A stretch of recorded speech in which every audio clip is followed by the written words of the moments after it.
جبکہ پیارے حبیب صلی اللہ علیہ وسلم نے ہدایت عطا فرمائی ہے اور آپ دنیا میں آنے کے بعد سب سے پہلے مسلمان کا کام یہ ہے داہنے کان میں اذان اور بائیں کان میں اقامت کہی جائے۔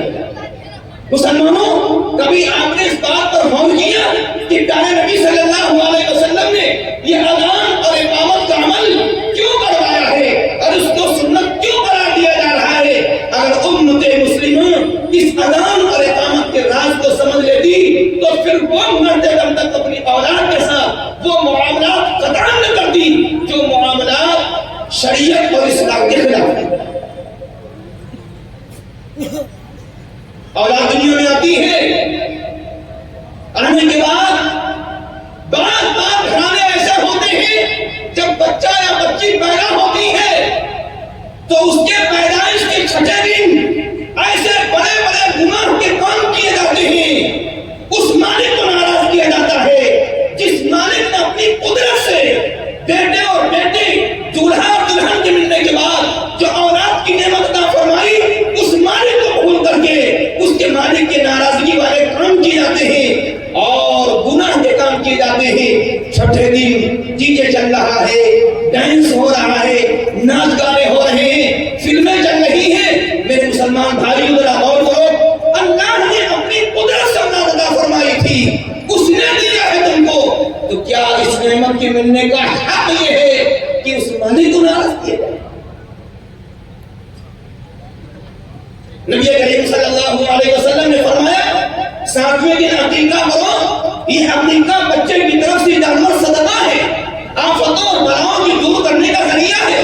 7ویں دن عقیقہ نہیں ہوتا۔ آج ہمارے معاشرے کے اندر یہ رسم عائد ہو گئی ہے، عقیقہ بچے بوڑھا ہونے کے بعد مسلمانوں یاد رکھو ایک رسم بن گئی ہے، توجہ دلانا بہت ضروری ہے۔ جب گھر میں کسی بیٹے کی شادی ہوئی، جب بیٹے کی شادی ہے، کچھ مہمان آنے والے ہیں، شیطان نے پٹی پڑھا دی، عقیقہ کر دو، مہمان آئیں گے گوشت کھا لیں گے، عقیقہ بھی ہو جائے گا اور مہمانوں کی ضیافت بھی ہو جائے گی۔ رسم چل چکی ہے۔ مسلمانوں یاد رکھو نبی کریم صلی اللہ علیہ وسلم نے بچے کی پیدائش کے 7ویں دن عقیقہ سنت قرار دیا ہے۔ اس کے بعد اگر عقیقہ کیا جا رہا ہے تو وہ سنت نہیں ہے، مستحب ہو سکتا ہے۔ سنت نہیں ہے، وہ مستحب ہو سکتا ہے۔ 7ویں دن عقیقہ کیا جائے، 7ویں دن عقیقہ کیا جائے اور اب اس بچے کے ساتھ وہ معاملات کیے جائیں گے۔ ماں کا حق ہے کہ اس بچے کی پرورش رسول اللہ صلی اللہ علیہ وسلم کی شریعت و سنت کے مطابق، اسلام کے حکم کے مطابق تربیت کی جائے اور اس کی پرورش کی جائے۔ پیارے بھائی اور دوستو، ہو سکتا ہے قصبے کی خواتین اس بات کو سن رہی ہو، اگر نہیں سن رہی ہے تو یہ پیغام آپ کے لیے، آپ اس پیغام کو لے کر کے جائیے۔ جب یہ کہا جاتا ہے بچے کی پرورش سنت کے مطابق کی جائے، اسلام کے ضابطے کے مطابق کی جائے، تو لوگوں کو بڑا جمع ہوتا ہے جو صاحب بچہ اور بچے کی پرورش میں بھی سنت اور اسلام کا طریقہ کیا ہے وہ ہو سکتا ہے معلومات نہ ہو، یہ جاننے کی کوشش نہ کی ہو، جاننے کی کوشش بھی کرنی چاہیے اور معلومات ہونے کے بعد اس پر عمل کرنا چاہیے۔ میں لمبی بات نہ کر کے میں آپ کو واقعہ سناتا ہوں، اس سے آپ کا اندازہ ہو جائے گا کہ بچے کی پرورش میں اسلامی ضابطے اور سنت کے طریقے کا لحاظ کرنا کتنی بڑی نعمت ہے اور بچے کی مستقبل کی زندگی کتنی روشن ہوتی ہے، وہ اس کا مستقبل کتنا سریر ہوتا ہے، اس کا مستقبل کتنا نیک بخت ہوتا ہے، آپ کو اس سے اندازہ ہو جائے گا۔ اللہ رب العالمین ہم سب کو سمجھنے کی اور عمل کرنے کی توفیق نصیب فرمائے۔ ہندوستان کے ایک بہت بڑے بزرگ عالم دین، بہت بڑے بزرگ اللہ کے ولی، جن کا نام تقریباً سبھی لوگ سنتے ہیں اور جانتے ہیں، اجمیر میں ان کا مرکز ہے، خواجہ معین الدین چشتی اجمیری رحمۃ اللہ علیہ۔ بہت سے لوگ ہیں جو خواجہ صاحب کی مدار پر زیارت کے لیے جانے کا اہتمام کرتے ہیں، اور بدعقیدگی کا حال یہ ہے کچھ لوگوں نے کہہ رکھا ہے یا سنا رکھا ہے یا بتا رکھا ہے کہ اگر خواجہ صاحب کی مدار پر 7 مرتبہ زیارت کے لیے ارادے کے ساتھ پہنچ جاؤ گے تو تمہیں ایک حج کا ثواب مل جائے گا۔ پیارے بھائی بزرگ اور دوستو، ٹھیک ہے بزرگ کی مزار پر جانا اصحال ثواب کی غرض سے یہ تو ٹھیک ہے، لیکن اس کے آگے اس سے دعا کہنا، دعا کی درخواست کرنے کے لیے جانا یا ڈائریکٹ اس سے کسی چیز کی فرمائش کرنا، میرے پیارے بھائی بزرگ اور دوستو اتنا خطرناک عمل ہے، اتنا خطرناک عمل ہے کہ اگر یقین کے ساتھ کام کیا گیا ہے اور توبہ نہیں کی گئی تو اس کو بھی قرآن مقدس نے مشرک قرار دیا ہے، شرک کا معاملہ نہیں۔ اور یاد رکھنا، جس مسلمان نے اس سچی عقیدت کے ساتھ خواجہ صاحب کے تعلق سے عقیدہ جمایا ہے تو یاد رکھنا، نہ اس کی نماز اللہ کی بارگاہ میں قبول ہوگی، نہ روزہ قبول ہوگا، نہ تلاوت قبول ہوگی اس کی، کیونکہ وہ عقیدہ توحید سے خالی ہو گیا۔ اور جب عقیدہ توحید سے خالی ہو جائے گا تو مشرک اور اللہ کی ذات و صفات میں شریک کرنے والے کا کوئی عمل اللہ کی بارگاہ میں کوئی بھاؤ نہیں رکھتا۔ لہذا یہ عقیدہ اور یہ عمل نکال لینا چاہیے۔ ہاں آپ جائیں بزرگ کی مدد پہ جانا اصحال ثواب کی طرف سے کوئی حرج نہیں، لیکن اس نیت سے جانا کہ اس سے دعا کی درخواست کریں گے یا اس سے ڈائریکٹ کوئی چیز کی فرمائش کریں گے، یہ انتہائی خطرناک عمل ہے۔ کبھی چلے گئے کوئی حرج نہیں، لیکن ایک عقیدت کے ساتھ ساتھ مرتبہ جانے کے لیے حج کی نیت سے جانا یہ بہت بڑا برا عمل ہے اور بہت خطرناک چیز ہے۔ اب آئیے میں آپ کو بتاؤں، خواجہ معین الدین چشتی اجمیری رحمۃ اللہ علیہ نے جب سفر کیا ہے اجمیر کا، آپ تشریف لے گئے، تو اس سفر کے اندر یہ اللہ کے ایسے ولی تھے کہ سفر میں آپ نے کسی سے کوئی چیز کی فرمائش نہیں کی، آپ سفر کرتے تھے، رات ہو جاتی قیام کرتے، پھر سفر کرتے، رات ہو جاتی قیام کرتے۔ اب حضرت کا جو سفر تھا اس میں جہاں پر قیام ہوتا تھا لوگ دیکھتے تھے تو ذکر، تلاوت، محبت الہی، عشق رسول جو اندر چڑھ رہا تھا چراغ، وہ چراغ کی روشنی چہرے سے ٹپکتی تھی تو لوگ آپ کو اللہ والا سمجھ کر کے آتے تھے اور کہتے تھے حضرت مجھے توبہ کرا دیجیے، مجھے کلمہ پڑھا دیجیے۔ اس سفر میں تقریباً 90 لاکھ لوگوں نے آپ کے ہاتھوں پر اسلام قبول کیا، توبہ کی۔ سفر سے واپسی بھی آپ واپس کر تشریف لائے تو بہت خوش تھے، اور ظاہر سی چیز ہے اگر کسی انسان سے اگر ایک آدمی کی اصلاح ہو جاتی ہے اور وہ نیک نیتی کے ساتھ اصلاح کی نیت کی، اس نے اس کو فائدہ پہنچایا اور وہ نیک بن گیا، تو ہم اسے چھوٹے لوگ بھی اپنے لیے نجات کا ذریعہ سمجھ لیتے ہیں، سمجھتے ہیں اللہ تعالیٰ ہمارے آخرت کا نام بنا دیا اسے۔ اور جہاں پر اتنی تعداد میں ہو تو خواجہ صاحب تشریف لائے اور بہت خوش تھے، تو امی جان نے سوال کیا، بیٹا بہت خوش ہو، کیا بات ہے؟ تو حضرت نے بتایا کہ اس سفر میں یہ حالات پیش آئے۔ تو خواجہ صاحب کی امی جان کہہ رہی ہے، بیٹا اس میں تمہارا کیا کمال ہے؟ امی جان نے کہا بیٹا اس میں تمہارا کیا کمال ہے؟ تو بیٹے نے سوال کیا، امی جان اگر میرا کمال نہیں ہے تو پھر کس کا کمال ہے؟ آپ بتا دیجیے۔ اب اور سننے کی بات ہے مسلمانوں، پیارے بھائی بزرگوں دوستو، خواجہ صاحب کی امی جان نے یہ بات ارشاد فرمائی کہ بیٹا تم پیدا ہوئے اور تم نے 2 سال، تم کو میں نے 2 سال دودھ پلایا ہے، لیکن کبھی بھی ہم نے تم کو بغیر وضو کے دودھ نہیں پلایا ہے، بغیر وضو کے ہم نے تم کو دودھ نہیں پلایا۔ آپ غور کیجیے، گھروں میں بچے ہوتے ہیں، بچوں کی مائیں کیا ہوگی، جاڑے کا زمانہ آتا ہے، سخت کڑائی کی ٹھنڈک ہے، بچہ رات میں رونے لگا، ہماری گھر کی خواتین نے بچے کو دودھ پلا دیا، لیکن خواجہ صاحب کی اماں اگر رات میں خواجہ صاحب کو دودھ پینے کی ضرورت پیش آئی تو پہلے امی جان نے وضو کیا ہے اور وضو کرنے کے بعد پھر دودھ پلایا۔ وضو سے پلایا گیا دودھ جب بچے کے پیٹ میں گیا اور اس سے جو خون بنا، اس خون نے قلب کے اندر معرفت کی صلاحیت پیدا کی اور غذائیں جو ملی اس کی بنیاد پر اللہ رب العالمین نے خواجہ صاحب کو ہدایت کے مقام پر پہنچایا، اور اس کا اثر یہ ہوا کہ لوگوں کو ہدایت کی راہ مل گئی۔ پیارے بھائی بزرگوں دوستو، آپ اندازہ لگائیے کہ اگر بچے کی پرورش مائیں وضو کے ساتھ طہارت کی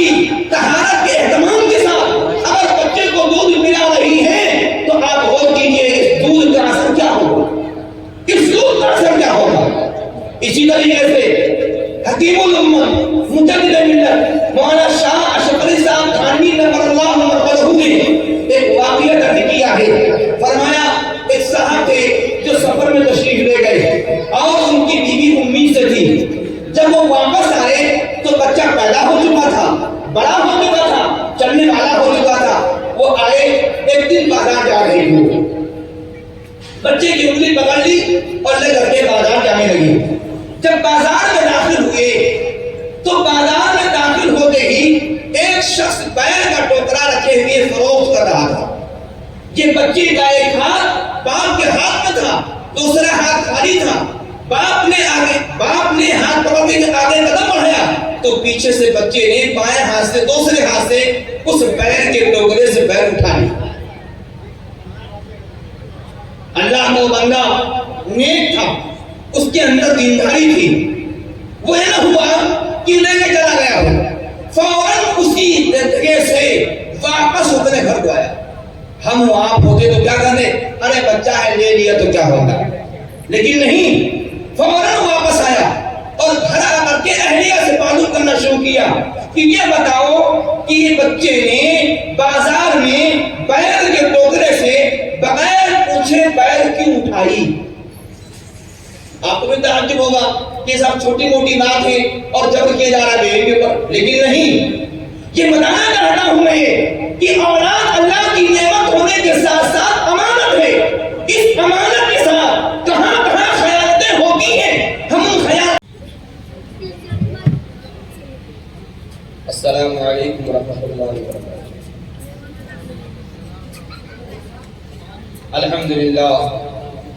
الحمدللہ وقفا والصلاة والسلام علی سید الحبیب المصطفیٰ وعلى آلہ واصحابہ نجوم الہدى وقادة التقى.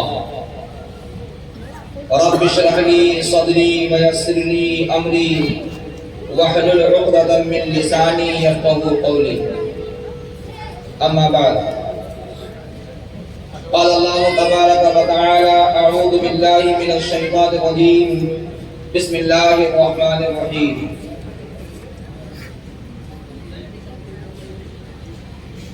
لله ملك السماوات والارض يخلق ما يشاء يهب لمن يشاء إناثا ويهب لمن يشاء الذكور أو يزوجهم ذكرانا وإناثا ويجعل من يشاء عقيما. وقال الله تبارك وتعالى في مقام آخر والله جعل لكم من أنفسكم أزواجا وجعل لكم من أزواجكم بنين حفظة ورزقكم من الطيبات. عن أبي هريرة رضي الله تعالى عنه أن رسول الله صلى الله عليه وسلم إذا مات الإنسان انقطع عمله إلا من ثلاثة, إلا من صدقة جارية أو علم ينتفع به أو ولد صالح يدعو له. رواه مسلم. أو كما قال عليه الصلاة والسلام.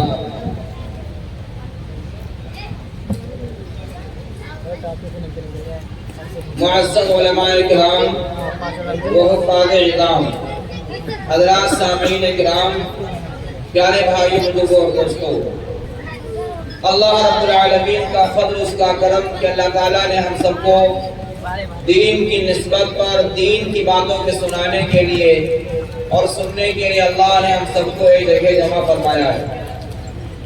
اللہ تعالیٰ ہم سب کی اس بیٹھک کو قبول فرمائے اور محض اپنے فضل سے, اپنے کرم سے دین کی وہ باتیں سننے اور سنانے کی توفیق عطا فرمائے جو ہم سب کے لیے زندگیوں میں دینی تبدیلی پیدا کرنے کا ذریعہ ہوں اور قرب الہی کی حاصل کرنے کا ذریعہ ہوں. پیارے بھائی بزرگ اور دوستو, اللہ رب العالمین نے ہم تمام انسانوں پر بے شمار نعمتیں نچھاور فرمائی ہیں. قرآن مقدس میں اللہ رب العالمین نے فرمایا ہے کہ نعمتیں اتنی ہیں کہ اگر پوری دنیا کے انسان سارے مشوروں کو چھوڑ کر کے اللہ تعالیٰ کی نعمتوں کو شمار کرنے لگیں تو قرآن مقدس کا چیلنج ہے، اللہ کا اعلان ہے کہ لوگ اللہ تعالیٰ کی نعمتوں کو شمار نہیں کر سکتے۔ اللہ نے اتنی ساری نعمتیں اللہ نے ہم سب کو عطا فرمائی ہیں۔ ان نعمتوں میں سے ایک نعمت یہ ہے کہ اللہ رب العالمین نے ہم سب کو پیارے حبیب صلی اللہ علیہ وسلم کی امت میں پیدا فرمایا ہے۔ ہم سب کو محمد رسول اللہ صلی اللہ علیہ وسلم جیسا نبی عطا فرمایا ہے۔ بہت بڑی نعمت ہے۔ آقا مدنی تاجدار مطہع جناب رسول اللہ صلی اللہ علیہ وسلم کی امت میں ہونا ہی یہ بہت بڑی نعمت ہے۔ نبی کریم صلی اللہ علیہ وسلم کی امت میں ہونا اس لیے کہ آقا صلی اللہ علیہ وسلم سید الانبیاء ہیں، امام الانبیاء ہیں، شافع محشر ہیں۔ کل قیامت کے میدان میں کسی بھی نبی کی ہمت نہ ہوگی کہ امت کی سفارش کے لیے اللہ کے دربار میں حاضر ہوں۔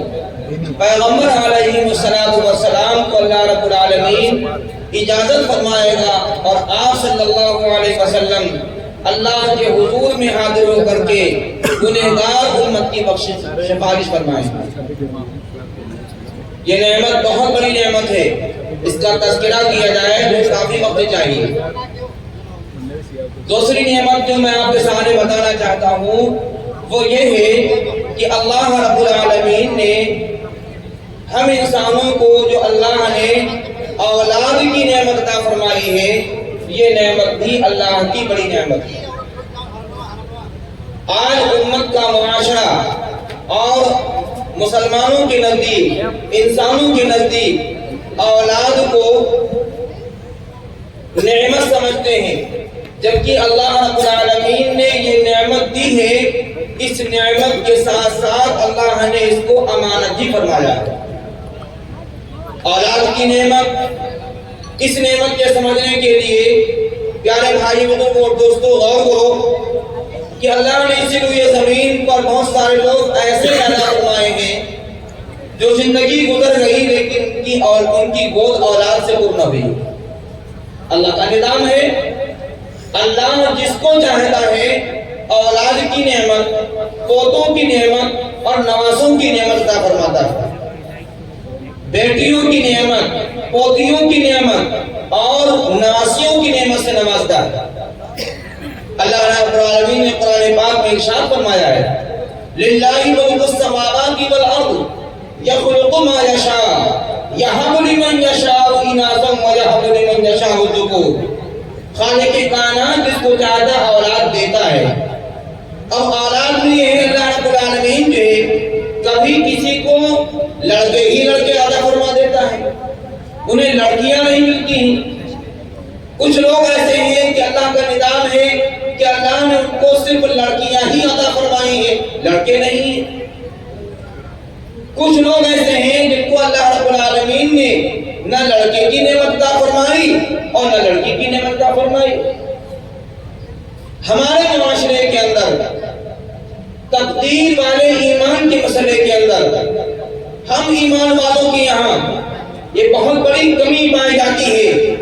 بعض معاشرہ، بعض گھرانے اور بعض خاندان ایسے ہیں کہ جب وہ اپنے لڑکوں کی شادیاں کر کے بہوؤں کو لے کر کے آتے ہیں اور اولاد کے ملنے میں تاخیر ہو یا اولاد نہیں ملتی تو ہمارے معاشرے کے اندر ایک برائی یہ پائی جاتی ہے کہ معاشرے کے لوگ لڑکے کو نہیں کہتے بلکہ اپنی بہو کو کوسنا شروع کرتے ہیں۔ محلے کی عورتیں، رشتہ داروں کی خواتین اس عورت کو کوسنا شروع کرتی ہیں کہ یہ عورت کوکھ کی کھالی ہے، منحوس ہے، اس کے آنے سے میرے گھر میں اولاد نہ ہوئی۔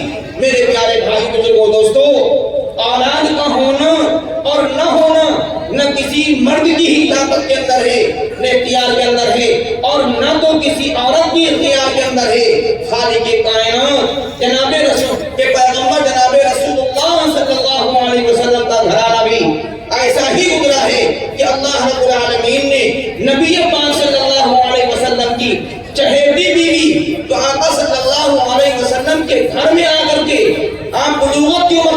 ہوتی ہیں اور نبی پاک صلی اللہ علیہ وسلم کی صحبت میں رہتی ہیں. دنیا سے آقا صلی اللہ علیہ وسلم تشریف لے گئے، لیکن امی جان ام المومنین سیدہ عائشہ صدیقہ رضی اللہ تعالی عنہا کی گود اولاد سے پر نہ ہوئی.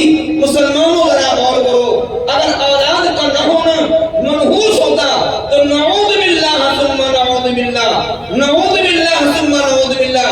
کیا آپ ام المومنین سیدہ عائشہ صدیقہ رضی اللہ تعالی عنہا کے بارے میں یہ گمان کر سکتے ہیں کہ وہ نعوذ باللہ اس قسم کی عورت تھی کہ ان کے آنے سے گھر میں گھر نہیں بنا اور گود نہ بھری؟ پیارے بھائی اور دوستو، اس مرد سے ہم سب کو اصلاح کرنی چاہیے، اس گناہ سے اپنے آپ کو بچانا چاہیے. اولاد کا ہونا اور نہ ہونا یہ اللہ کے اختیار میں ہے. اللہ جس کو چاہتا اولاد دیتا ہے، اللہ جس کو چاہتا اولاد نہیں دیتا ہے. اللہ جس کو چاہتا ہے لڑکا ہی لڑکا دیتا ہے، جس کو چاہتا ہے لڑکیاں ہی لڑکیاں دے دیتا ہے، اور جس کو اللہ رب العالمین چاہتا ہے لڑکی اور لڑکیاں دونوں کو ملا کر کے دے دیتا ہے. پیارے بھائی بزرگوں دوستو، ہمارے معاشرے سے بیماری ختم ہونی چاہیے. اگر یہ چیز پائی جا رہی ہے تو ہم سب لوگ اس کے بارے میں کوشش کریں اور فکر کریں. اولاد کے ہونے اور نہ ہونے میں اللہ کے دربار میں ہاتھ اٹھائیں. نہ ہونے پر کسی عورت کو، کسی لڑکے کو منحوس قرار دینا یا اس کو اس طریقے سے برے الفاظ سے نوازنا یہ بڑا گناہ ہے، کبیرہ گناہوں میں سے ایک گناہ ہے. اسے بچنا چاہیے. بعض معاشرہ ایسا ہوتا ہے، اولاد نہیں ہو رہی تو اللہ کے سامنے ہاتھ پھیلانے کے بجائے غیروں کے سامنے ہاتھ پھیلایا جا رہا ہے. اللہ کے سامنے ہاتھ پھیلانے کے بجائے غیروں کے سامنے ہاتھ پھیلایا جا رہا ہے. اللہ سے درخواست کرنے کے بجائے غیروں سے درخواست کی جا رہی ہے. یہ عمل اتنا خطرناک ہے، اتنا خطرناک ہے کہ اللہ رب العالمین ان جیسے بندوں کو اور ان جیسی بندیوں کو اگر توبہ نہ کیا اور دنیا سے چلے گئے تو یاد رکھنا ایسے بندے، ایسے مرد اور عورتیں ہمیشہ ہمیشہ کے لیے جہنم میں داخل کر دی جائیں گی. ان کو جہنم سے نجات نہیں ملے گی. اس عمل کو قرآن مقدس نے شرک کا عمل قرار دیا ہے اور قرآن نے اعلان فرمایا ہے جو شخص شرک کرے گا اگر توبہ نہ کی دنیا سے چلا گیا تو ہمیشہ ہمیشہ کے لیے جہنم میں داخل کر دیا جائے گا. اس لیے میرے پیارے بھائیوں، بزرگوں اور دوستوں، اولاد کا ہونا اور نہ ہونا، ملنا اور نہ ملنا یہ اللہ کے خزانے سے ہے. اگر تاخیر ہونے لگے تب بھی اللہ سے کہنا چاہیے، چاہے اتنی دیر ہو جائے اللہ سے کہنا چاہیے. اور اگر کہنے کے بعد نہ ملے تو اللہ کے فیصلے پر راضی رہنا چاہیے. اور اگر کہنے کے بعد اولاد مل گئی ہے تو اب اس کے ساتھ کیا معاملہ برتنا ہے. میرے پیارے بھائی بزرگوں دوستوں، اس طرف توجہ دلانا ہے. آج ہمارے معاشرے کے اندر اولاد کو نعمت سمجھتے ہیں، لیکن اولاد نعمت ہی نہیں ہے بلکہ اولاد نعمت ہونے کے ساتھ ساتھ امانت بھی ہے. یہ نعمت ایسی ہے کہ اللہ نے اس کو اپنے قبضے قدرت میں رکھا ہے. کوئی ماں اور کوئی باپ نہیں چاہتا کہ اولاد ملنے کے بعد اس کی جوانی دیکھنے سے پہلے اولاد دنیا سے رخصت ہو جائے. کوئی ماں باپ نہیں چاہتا، کوئی بھائی بہن نہیں چاہتا کہ بھائی ملا ہے اس کی جوانی اور اس کی عنفان شباب اور اس سے بڑھتی اولادوں کے دیکھنے سے پہلے ہمارا بھائی دنیا سے رخصت ہو جائے، ہماری اولاد دنیا سے رخصت ہو جائے. لیکن اللہ رب العالمین کا نظام ہے، اللہ اولاد دینے کے بعد جس کی جوانی دکھلانا چاہتا ہے اس کو جوان کر کے اپنے پاس بلاتا ہے، اور جس کی جوانی دکھلانا نہیں چاہتا بچپن ہی میں رب العالمین اس کے پاس اپنے پاس بلا لیا کرتا ہے. لیکن میرے پیارے بھائی بہنوں دوستو، جب اللہ تعالیٰ اولاد دے دے، یہ نعمت مل جائے تو یہ نعمت ہے. نعمت ہونے کے ساتھ ساتھ امانت بھی ہے. آج لوگ اولادوں کو نعمت سمجھتے ہیں اور اس کا معاملہ اپنے مزاج کے مطابق کرتے ہیں. اولاد کو اللہ کی امانت نہیں سمجھتے. اور ہر مسلمان ہی نہیں بلکہ ہر انسان اس بات کو جانتا ہے کہ جس کے پاس امانت رکھی جائے اور امانت میں خیانت ہو جائے تو ہر انسان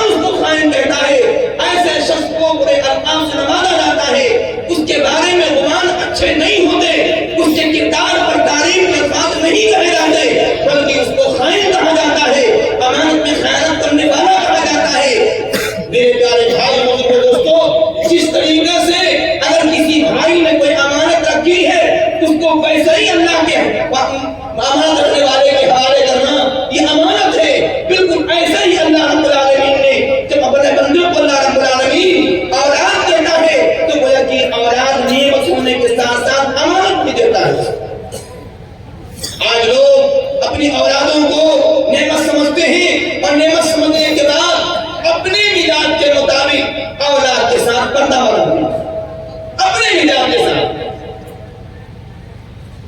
پیارے بھائی بزرگوں دوستو، اللہ رب العالمین نے اولاد دی پیارے پیغمبر جناب محمد رسول اللہ صلی اللہ علیہ وسلم کے ذریعے سے امت کو تعلیمات عطا فرمائی ہیں کہ جو اللہ اولاد کی نعمت دے دے تو پیدا ہونے کے بعد سے لے کر کے اپنی عمر میں اولاد کا بڑھاپا آ جائے، جب دنیا سے رخصت ہو جائے تو پیدائش سے لے کر کے موت تک کے کیا معاملات اس کے ساتھ کرتے جائیں گے، کیا رویہ اس کے ساتھ کیا جائے گا، اللہ کیسی تربیت سے، اللہ کیسے اس کے رہن سہن سے، اللہ اس سے کیسی محبت سے راضی ہوتا ہے، یہ ساری ہدایات پیارے پیغمبر صلی اللہ علیہ وسلم نے امت کو عطا فرما دی۔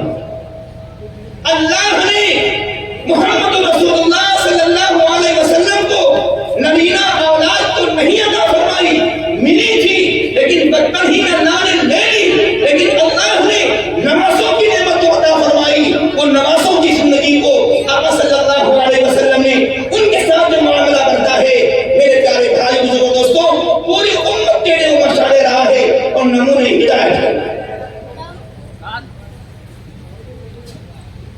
پیارے بھائی بزرگوں دوستوں، اولاد کے ملنے کے بعد ہم میں سے کوئی شخص آزاد نہیں ہے۔ اگر اولاد کے ساتھ شریعت کے ضابطے کے مطابق تعلیمات رسول اللہ صلی اللہ علیہ وسلم کے خلاف اگر ماں اور باپ اپنے بیٹے کی پرورش کر رہے ہیں تو یاد رکھنا، جس طریقے سے نمازوں میں خیانت کرنا، وضو میں خیانت کرنا، زکات میں خیانت، روزوں میں خیانت، قرآن کی تلاوت میں خیانت کے بارے میں اللہ کی دربار میں بات کچھ ہوگی، بالکل اسی طریقے سے اولاد کے ساتھ تعلیمات نبوی کے خلاف تربیت کرنے پر اس امانت کی خیانت کی بات کچھ دربار الہی میں کی جائے گی۔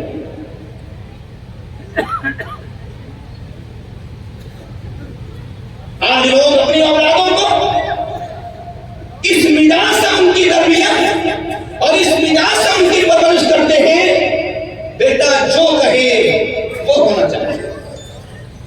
ان کے کہنے میں یہ ہوتا ہے کہ اگر آج ہم نے بیٹے کی فرمائش پوری نہ کی تو کل جب ہم بڑھاپا ہمارا آئے گا اور یہ جوان ہوگا تو یہ ہماری فرمائش پوری نہیں کرے گا، مجھے ٹھکرائے گا۔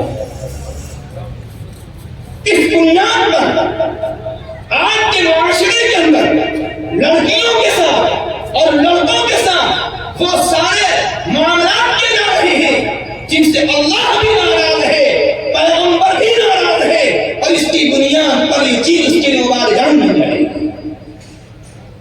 قیامت کے میدان میں وبال جان بنے گی۔ پیارے حبیب صلی اللہ علیہ وسلم نے اللہ رب العالمین سے اس بات کی فرمائش کی، اللہم انی اعوذ بک من امرأة تشیبنی قبل المشیب واعوذ بک من ولد یکون وبالا، اے پروردگار عالم میں ایسی عورت سے پناہ چاہتا ہوں جو بڑھاپا آنے سے پہلے مجھے بوڑھا کر دے، اور ایسی اولاد سے پناہ چاہتا ہوں جو اولاد کل قیامت کے میدان میں وبال بن جائے۔ پیارے بھائی بزرگوں دوستو، اولاد کی پرورش، اولاد کے ساتھ معاملہ کیسا ہونا چاہیے، پیارے پیغمبر صلی اللہ علیہ وسلم نے ہدایت عطا فرمائی۔